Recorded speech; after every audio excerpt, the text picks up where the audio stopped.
আসসালামু আলাইকুম প্রিয় দর্শক, আশা করি আপনারা সকলে অনেক অনেক ভালো আছেন। তো আজকে আমি নিউ মার্কেটের এদিকে ঘুরতে গিয়েছিলাম। তো নিউ মার্কেটের ওই দিক থেকে আসার পরে নিজের কাছে এত এত খারাপ লাগতেছিল যে কোনো জায়গায় যদি একটু বসা যাইতো, এরকম একটা চিন্তা ভাবনা কাজ করতেছিল। পরে তাও অনেক কষ্ট করে হাইটা হাইটা চলে আসলাম, যেহেতু বাসার খুব কাছাকাছি আইসা পড়ছি।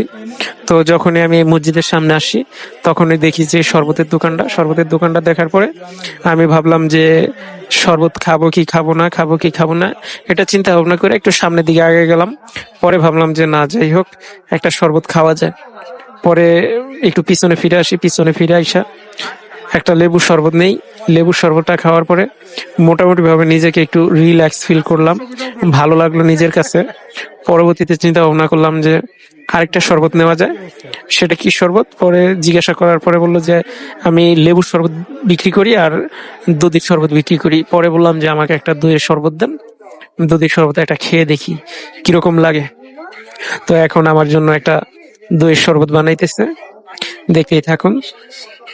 এই যে এটা থেকে তারা দই বাই করে, সে দই দিয়ে তারপরে বরফ দেয়, আর এই যে বোতলে কি জানি আছে, এটা আমি নাম জানি না, এগুলি দিয়ে তারপরে তারা একটা শরবত বানায় দেয়।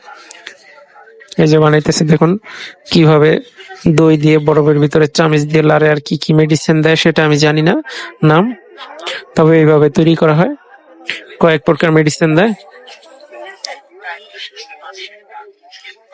এই যে দেখুন কত বড় বোতলে থেকে মেডিসিন দিতেছে।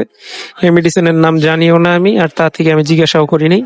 তবে শরবতটা খাওয়ার পরে অনেকটা রিল্যাক্স ফিল করলাম, ভালো লাগতেছে। এই যে এখন আমাদেরকে শরবতটা দিবে, এর আগে কিছুটা প্রসেস আছে, আরো কিছু দিবে। তো দেওয়ার পরে এখন একটা ইয়া নেয়, স্টিলের গ্লাস নেওয়ার পরে এই শরবতটাকে ঝাঁকি দেয়। তো ওই ঝাঁকি দেওয়ার পরেই একটা স্টেপ পাইপ দিয়ে আর সবাইকে বিলিয়ে দেয়। এভাবে এই শরবতটা স্টেট তৈরি করা হয়। ঠিক আছে ভাই, যান। দেখুন এই জায়গায় দুইজনকে দুইটা শরবত দিবে। আসলে শরবতটা খাওয়ার পরে আপনারাও বুঝতে পারবেন যে কিরকম লাগে। এই যে এটা আমার জন্য তৈরি হয়েছে, আমি এখন শরবতটা খাবো। শরবতটা খাইলে নিজের কাছে অনেকটা স্বস্তি মনে হয় ফিরবে।